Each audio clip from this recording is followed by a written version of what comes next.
Hello and welcome to my Super People settings. I'm just going to go through and just talk about some of the settings that I picked.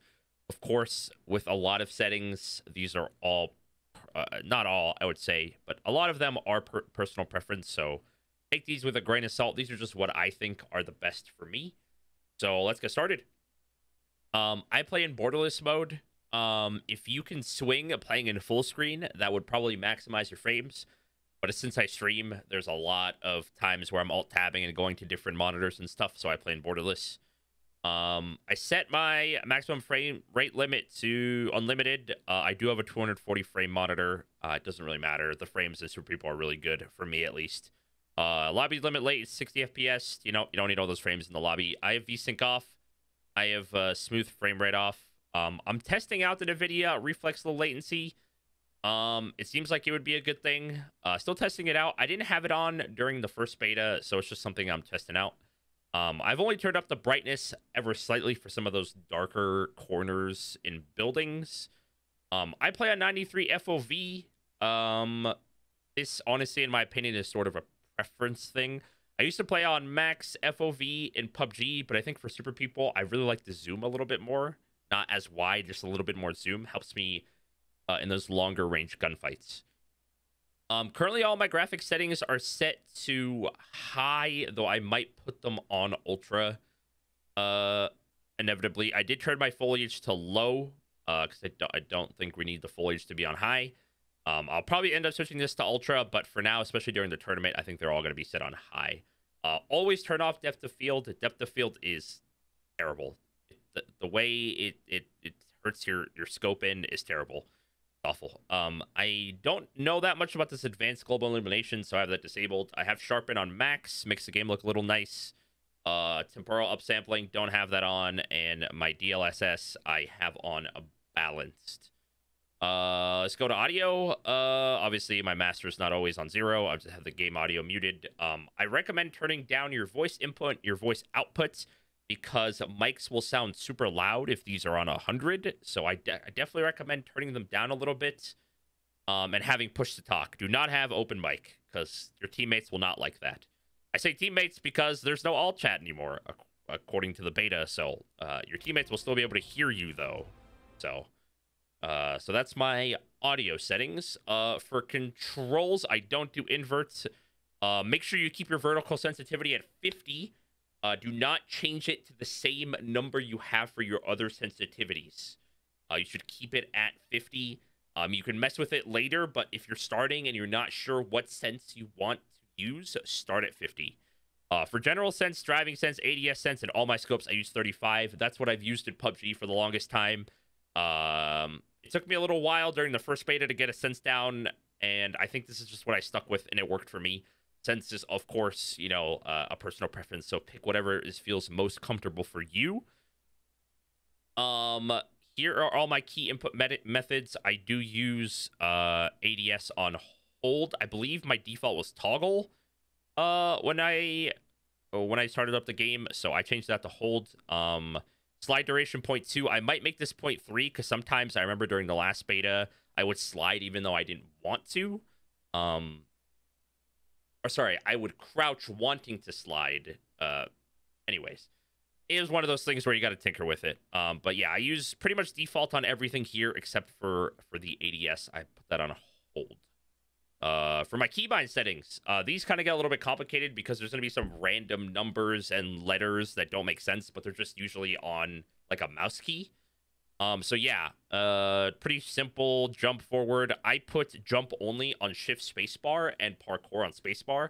I highly recommend having a button for jump only and a button for vaulting things. You should have one button for each. Decide whatever's best for you. You should not have them on the same button or else it'll screw you sometimes.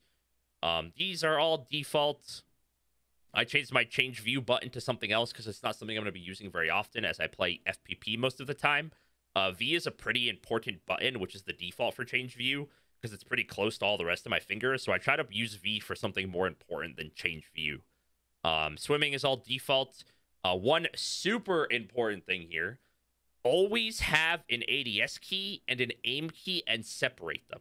do not have your ADS and your aim on the same mouse button or whatever button, because that will mean that your ADS will be slower. So always have a separate aim and a separate ADS. Even if you don't have an aim button, if you don't think you're ever going to aim, at least have a specific button that is ADS only.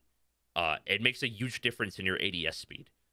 I disabled the next weapon, previous weapon, on my mouse wheel because I feel like I hit it too often, and then I switch weapons even though I don't want to. These are all pretty default. I changed my throwables to 5 because that's what it is in PUBG, and I'm pretty used to it. Active skill G, I put that on my mouse because that's such an important thing to have as soon as possible. So I put active skill on my mouse. All these other ones are default.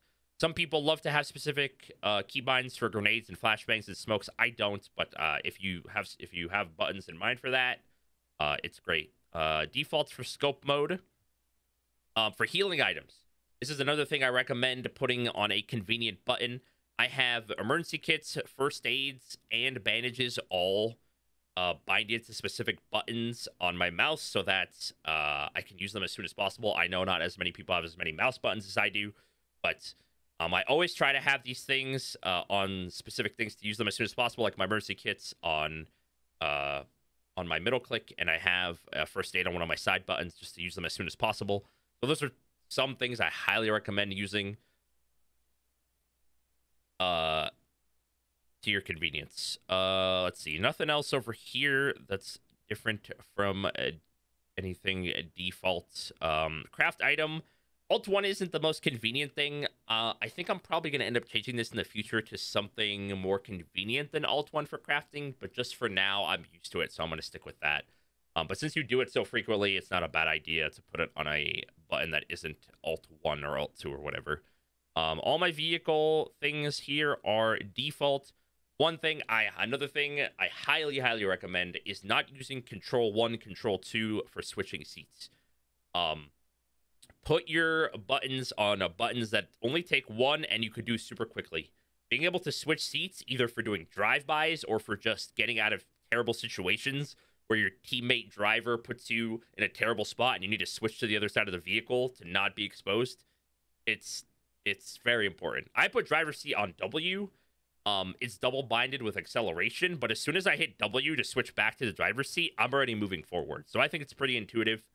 I have seat number 2 on E and 3 on Q.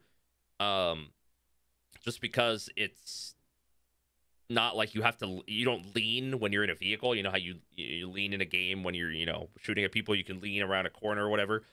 Those don't apply when you're in a vehicle, so you can use E and Q, and I also use T for seat number 4. So I highly recommend binding 2, 3, 4 and driver's seat to something that is just convenient for you. Speakers on K, but that's on my mouse for in-game chat, just in case I ever have to use it. World map, have on default M. Some people like to bind this to something. I turned off the expand minimap since I never use it, and I accidentally hit N all the time.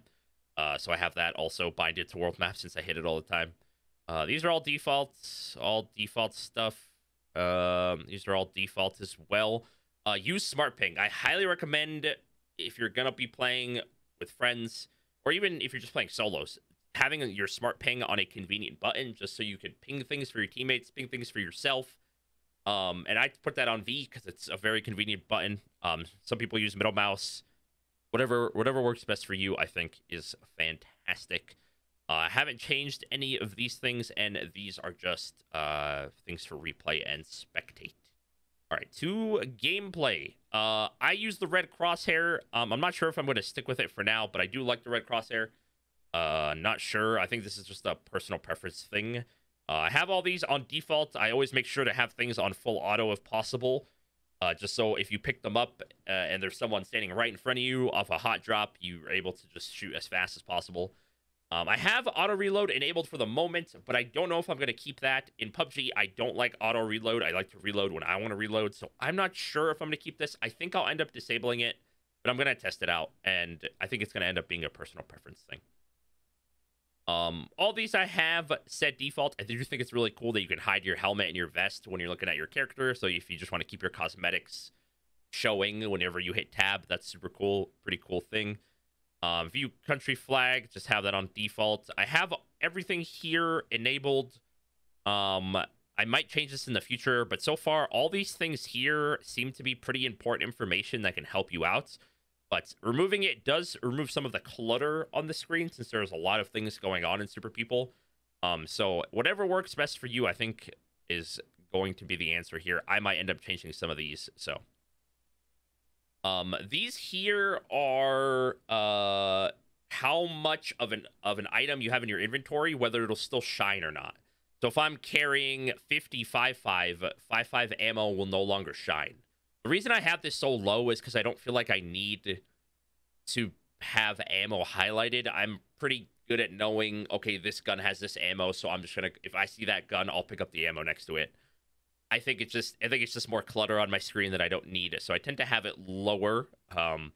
Emergency kits, I like to have a lot of emergency kits, so I set this up to 5. First aid kits up to 4 before they stop glowing. Compression bandages 10, and then 5.53 for the bars. I put more value into the power energy and the defense energy over the speed energy bars, but this is personal preference, just depending on how much glowing loot and how good you are at looting. If you're new to the game, I recommend keeping these at the default, and it'll help you figure out what you're trying to loot and stuff. I do auto use compression bandages, which is default. I don't auto use first aids because I do first aid frequently in close range fights if I can manage to get one off. So I don't want it to auto if I'm just trying to get one quick one off before I re-engage a fight. So I have that undisabled. One thing that was enabled that I disabled was auto climb ladders. I don't want to have, some sort of incident fight where I'm trying to fight someone and there's a ladder nearby and I accidentally run to the ladder and start climbing up it and then I'm exposed and no gun out. So I have that on disabled. I'd rather just climb a ladder whenever I tell it to. The control guide, if you're new to the game, I highly recommend having it on. It'll tell you what the controls are. I don't need it, obviously. I've played the game enough. Show damage log. I highly recommend having damage log on.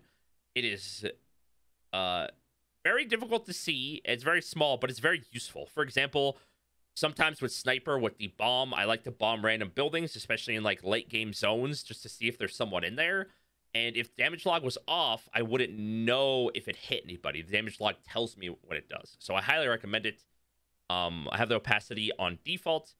And these custom item palettes are completely up to you. I don't use them, but I think they're super useful for people who do like to use the palettes.